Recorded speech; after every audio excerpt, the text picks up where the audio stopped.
بسم اللہ الرحمن الرحیم۔ السلام علیکم ورحمۃ اللہ وبرکاتہ۔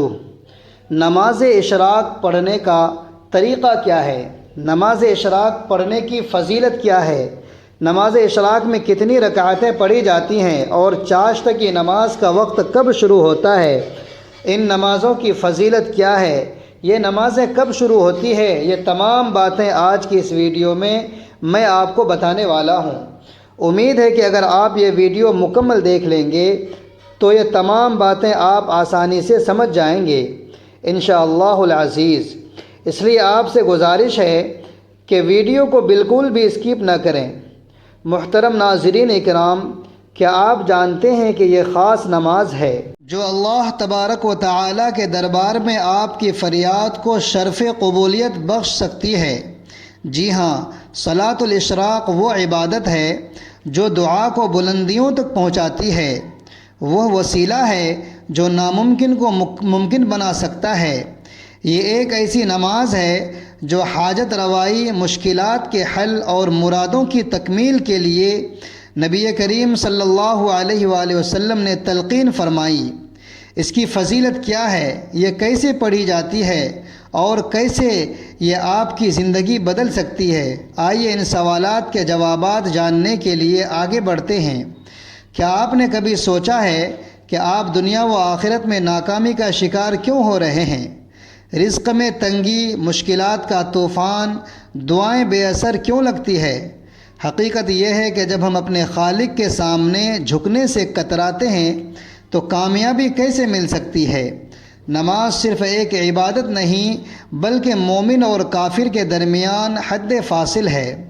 حضرت عبداللہ بن مسعود رضی اللہ تعالی عنہ سے روایت ہے کہ رسول اللہ صلی اللہ علیہ وآلہ وسلم نے فرمایا، جو شخص 3 جمعہ مسلسل چھوڑ دے، اس کی بے پرواہی کی وجہ سے اللہ تبارک و تعالی اس کے دل پر مہر لگا دیتا ہے۔ سنن ابو داود۔ بہت ساری حدیث کی کتاب ہے جس میں یہ حدیث لکھی ہوئی ہے۔ یہ حدیث صحیح ہے اور تمام اہل سنت کے نزدیک معتبر ہے۔ تھامنا کا مطلب ہے بلا عذر چھوڑنا، جیسے سستی، بے پرواہی، اور عذر یہ ہے بیماری، سفر وغیرہ کی صورت میں گناہ نہیں۔ 3 جمعہ چھوڑنے سے دل پر مہر لگنا یعنی نفاق کی طرف مائل ہونا ایک بہت بڑا گناہ کبیرہ ہے۔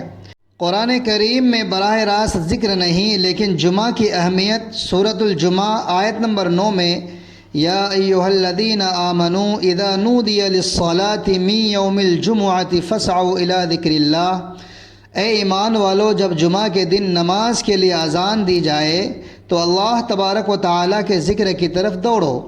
نتیجہ 3 جمعہ بلا عذر چھوڑنا کبیرہ گناہ ہے، توبہ ضروری ہے۔ سوچے جب نماز ترک کرنے پر ایسی سخت وعید ہے تو پھر کامیابی کیسے ممکن ہو سکتی ہے؟ لوگ وظائف اور عملیات تو کرتے ہیں مگر نماز سے غفلت برتتے ہیں اور پھر شکوہ کرتے ہیں کہ دعائیں قبول نہیں ہو رہی ہیں۔ یاد رکھیں، جب تک آپ سچے پکے نمازی نہیں بنیں گے، کوئی وظیفہ، کوئی عمل، کوئی دعا فائدہ نہیں دے گی۔ تو کیوں نہ آج ہی سچی توبہ کریں اور نماز کی پابندی کو اپنی زندگی کا لازمی حصہ بنا لیں۔ محترم ناظرین، یہ خوش نصیبی کی بات ہے کہ اگر کوئی شخص فجر کی نماز پڑھ کر 2 رکعت نماز اشراق پڑھے تو اللہ تبارک و تعالی اس کو ایک کبیرہ گناہ سے آزاد فرما دے گا۔ جو شخص نماز اشراق پڑھتا ہے اسے ایک مقبول حج اور ایک مقبول عمرہ کے برابر ثواب ملتا ہے۔ نماز اشراق کی فضیلت قرآن و حدیث کی روشنی میں۔ نماز اشراق وہ نفلی نماز ہے جو سورج نکلنے کے تقریباً 15 سے 20 منٹ بعد، یعنی جب سورج ایک نیزے کے مقدار بلند ہو جائے سے ظہر سے پہلے تک ادا کی جاتی ہے۔ کم از کم 2 رکعت اور زیادہ سے زیادہ 12 رکعت تک پڑھی جا سکتی ہے۔ ہر 2 رکعت پر سلام۔ یہ نماز چاشت ضحیٰ کا حصہ ہے، لیکن فقہاء نے اشراق کو چاشت کا ابتدائی وقت قرار دیا ہے۔ حدیث کی روشنی میں فضیلت۔ قرآن مجید میں نماز اشراق کا براہ راست ذکر نہیں، البتہ نفلی عبادت کی عام ترغیب موجود ہے، جیسے سورۃ المزمل آیت نمبر 20 اصل فضیلت احادیث مبارکہ سے ملتی ہے۔ حجۃ الوداع کا واقعہ ہے۔ صحیح ترین حدیث حضرت انس بن مالک رضی اللہ تعالیٰ عنہ سے مروی ہے کہ رسول اکرم صلی اللہ علیہ وآلہ وسلم نے فرمایا، جس نے مسجد میں فجر کی نماز جماعت سے پڑھی، پھر سورج نکلنے تک اللہ کی یاد میں بیٹھا رہا، پھر سورج نکلنے کے بعد 2 رکعت نماز پڑھی، اس کے لیے ایک حج اور ایک عمرہ کا مکمل ثواب ہے۔ راوی نے کہا، رسول اللہ صلی اللہ علیہ وسلم نے مکمل مکمل مکمل 3 بار فرمایا۔ سنن ترمذی حدیث نمبر 586 صحیح۔ فجر کے بعد ذکر و تلاوت میں بیٹھنا شرط ہے، پھر اشراق پڑھنا ثواب، ایک مکمل حج اور عمرہ۔ چاشت کی عام فضیلت اشراق بھی شامل۔ حضرت ابو ہریرہ رضی اللہ تعالیٰ عنہ سے نبی صلی اللہ علیہ وآلہ وسلم نے فرمایا، جو شخص نماز چاشت کا اہتمام کرے گا اس کے گناہ بخش دیے جائیں گے، اگرچہ سمندر کے جھاگ کے برابر ہوں۔ سنن ترمذی حدیث نمبر 476۔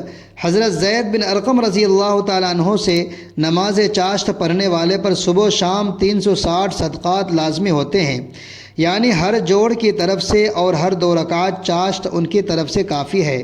صحیح مسلم۔ دن بھر کی حفاظت، جو شخص فجر کی نماز جماعت سے پڑھے، پھر سورج نکلنے تک بیٹھا رہے، پھر 2 رکعت اشراق پڑھے تو وہ دن بھر گناہوں سے محفوظ رہے گا۔ فقہا کا اجماع، حنفی، شافعی، مالک، حنبلی سب اس کی فضیلت تسلیم کرتے ہیں۔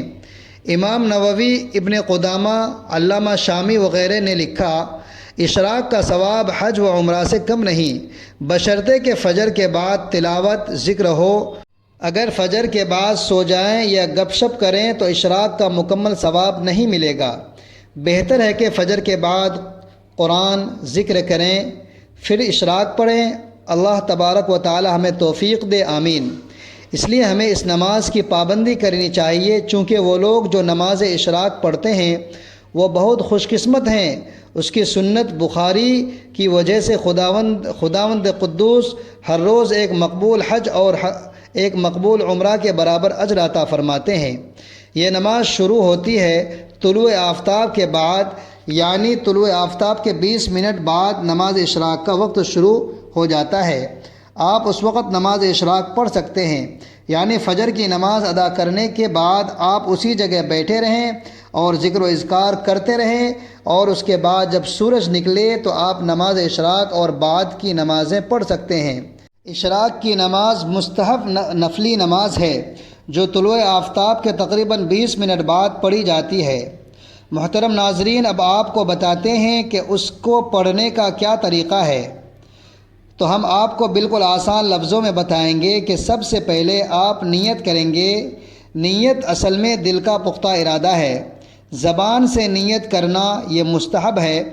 آپ کو ہم آسان لفظوں میں نیت بتاتے ہیں۔ نیت کی میں نے 2 رکعت نماز صلاۃ الاشراق کی، واسطے اللہ تبارک و تعالی کے، منہ میرا کعبہ شریف کی طرف۔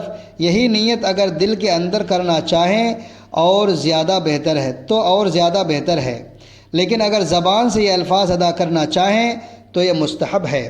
زبان سے نیت کرنا مستحب ہے، ضروری اور لازم نہیں۔ اصل نیت دل کا پختہ ارادہ ہے۔ نیت کرنے کے بعد اللہ اکبر کہنے کے بعد ہاتھ باندھ لیں گے۔ سب سے پہلے ثنا پڑھیں گے۔ ثنا پڑھنے کے بعد اعوذ باللہ، پھر بسم اللہ پڑھیں گے۔ اس کے بعد پھر سورۃ فاتحہ پڑھیں گے۔ پھر جو سورت آپ کو آتی ہے وہ سورت پڑھیں گے۔ محترم ناظرین، اس نماز کے لیے کوئی سورت خاص نہیں ہے۔ ایسا نہیں ہے کہ یہ کچھ صورتیں جو ہے اس کے لیے خاص ہیں، پہلی رکعت میں فلاں صورت پڑھیں گے، دوسری رکعت میں فلاں صورت پڑھیں گے، ایسا بالکل بھی نہیں ہے۔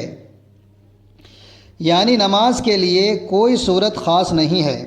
جو صورت آپ کو یاد ہے آپ وہی صورت پہلی رکعت میں پڑھ لیں اور دوسری رکعت میں کوئی جو آپ کو یاد ہو وہ صورت آپ پڑھ لیں۔ اگر آپ ایک ہی صورت دونوں رکعتوں میں پڑھنا چاہتے ہیں تو پھر بھی کوئی حرج نہیں ہے، آپ پڑھ سکتے ہیں۔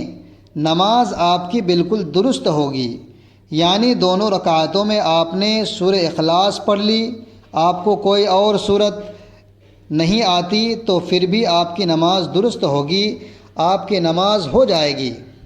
سورہ فاتحہ کے بعد ایک صورت ملائیں گے، رکوع اور سجود کے بعد آپ کے ایک رکعت پوری ہو جائے گی۔ دوسری رکعت میں کھڑے ہوں گے، پھر سب سے پہلے بسم اللہ پڑھیں گے، پھر سورہ فاتحہ پڑھیں گے، پھر کوئی اور دوسری صورت ملائیں گے۔ رکوع اور سجود کے بعد پھر قعدہ میں بیٹھیں گے۔ تشہد، درود پاک اور دعا پڑھنے کے بعد سلام پھیر دیں گے۔ تو یہ ہے نماز اشراق پڑھنے کا صحیح طریقہ۔ اسی طریقے سے 2 رکعتیں ادا کی جاتی ہیں۔ اس نماز کی بڑی فضیلت اور برکات احادیث میں بیان کی گئی ہے۔ نمبر 1، حضرت انس رضی اللہ تعالیٰ عنہ سے مروی ہے کہ رسول اللہ صلی اللہ علیہ وآلہ وسلم نے فرمایا، جس نے فجر کی نماز باجماعت ادا کی، پھر وہ بیٹھ کر اللہ تبارک و تعالیٰ کا ذکر کرتا رہا یہاں تک کہ سورج طلوع ہو گیا، پھر اس نے 2 رکعت نماز اشراق پڑھی تو اس کے لیے مکمل حج اور عمرہ کا ثواب لکھا جاتا ہے۔ محترم ناظرین اکرام، گناہوں کی معافی اور رزق میں برکت کا سبب حضرت ابو ہریرہ رضی اللہ تعالیٰ عنہ سے روایت ہے کہ نبی کریم صلی اللہ علیہ وآلہ وسلم نے فرمایا، جو شخص سورج کے بلند ہونے کے بعد 2 رکعت اشراق کی نماز پڑھے، اس کے تمام گناہ معاف کر دیے جاتے ہیں، چاہے وہ سمندر کے جھاگ کے برابر ہی گناہ کیوں نہ ہو۔ حدیث پاک میں آیا ہے کہ جو شخص چاشت، اشراق اور ضحیٰ کی نماز کا اہتمام کرتا ہے، ان نمازوں کی پابندی کرتا ہے، تو اللہ تبارک و تعالیٰ اس کے جسم کو تندرست رکھتا ہے اور اس کے روز مرہ کے کاموں میں آسانی پیدا کرتا ہے۔ نماز اشراق کا وقت سورج نکلنے کے تقریباً 12 سے 15 منٹ یا 20 منٹ کے بعد شروع ہوتا ہے اور قبل زوال تک رہتا ہے۔ کم از کم 2 رکعت اور زیادہ سے زیادہ 12 رکعت پڑھی جا سکتی ہے۔ نماز اشراق ایک عظیم عبادت ہے جو روحانی، جسمانی اور دنیاوی فوائد رکھتی ہے۔ اس کے ذریعے سے اللہ تبارک و تعالیٰ کی قربت حاصل ہوتی ہے، گناہ معاف ہوتے ہیں اور رزق میں برکت نصیب ہوتی ہے۔ اس لیے کوشش کرنی چاہیے کہ اسے اپنی زندگی کا حصہ بنایا جائے۔ نماز چاشت ایک نفل نماز ہے جو سورج بلند ہونے کے بعد اور زوال سے پہلے ادا کی جاتی ہے۔ اسے اشراق یا ظہر کی نماز بھی کہا جاتا ہے۔ نبی کریم صلی اللہ علیہ وآلہ وسلم نے فرمایا، جو شخص چاشت کی 12 رکعت پڑھے، اللہ تبارک و تعالیٰ اس کے لیے جنت میں ایک محل بنا دیتا ہے۔ یہ ایک بہت ہی برکت والی نماز ہے جو روزی میں برکت اور گناہوں کی معافی کا ذریعہ بنتی ہے۔ نماز چاشت ضحیٰ کی بے شمار فضیلتیں ہیں۔ نماز چاشت ضحیٰ کی بے شمار فضیلتیں ہیں۔ احادیث میں بیان کی گئی ہے کہ یہ نفل نماز اللہ تبارک و تعالیٰ کے قریب کرنے والی، گناہوں کی معافی اور رزق میں برکت کا سبب بنتی ہے۔ رسول پاک صلی اللہ علیہ وآلہ وسلم نے فرمایا، انسان کے ہر جوڑ پر ہر دن صدقہ واجب ہو جاتا ہے۔ 2 رکعت نماز چاشت پڑھ لینا ان تمام صدقات کے برابر ہے۔ حضرت انس رضی اللہ تعالیٰ عنہ سے روایت ہے کہ نبی کریم صلی اللہ علیہ وآلہ وسلم نے فرمایا، جو شخص چاشت کی نماز کو پابندی سے ادا کرے، اس کے گناہ معاف کر دیے جاتے ہیں، چاہے وہ سمندر کے جھاگ کے برابر ہی ان کے گناہ کیوں نہ ہوں۔ نبی اکرم صلی اللہ علیہ وآلہ وسلم نے فرمایا، چاشت کی نماز پڑھا کرو کیونکہ اس میں روزی میں کشادگی ہوتی ہے۔ نبی کریم صلی اللہ علیہ وآلہ وسلم نے فرمایا، چاشت کی نماز کو صرف وہی شخص پابندی سے ادا کرتا ہے جو رجوع کرنے والا یعنی اللہ کا خاص بندہ ہوتا ہے۔ یہ نماز اللہ تبارک و تعالیٰ کے قرب کا بہترین ذریعہ ہے اور دنیا و آخرت میں کامیابی کے دروازے کھولتی ہے۔ اللہ تبارک و تعالیٰ سے دعا ہے، اے اللہ مجھے ان لوگوں میں سے کر دے جو نماز اشراق کی حفاظت کرتے ہیں۔ مجھے ہر روز اسے اخلاص اور قبولیت کے ساتھ ادا کرنے کی توفیق عطا فرما اور اسے میرے گناہوں کی معافی اور درجات کی بلندی کا ذریعہ بنا دے۔ ناظرین، اپنے رزق میں کشادگی کے لیے اللہ تبارک و تعالیٰ کے 99 ناموں میں سے ایک نام کمنٹ میں ضرور لکھیں۔ ویڈیو اچھی لگے تو ویڈیو کو لائک کریں، شیئر کریں، چینل کو سبسکرائب کریں۔ ملتے ہیں نیکسٹ ویڈیو میں۔ شکریہ۔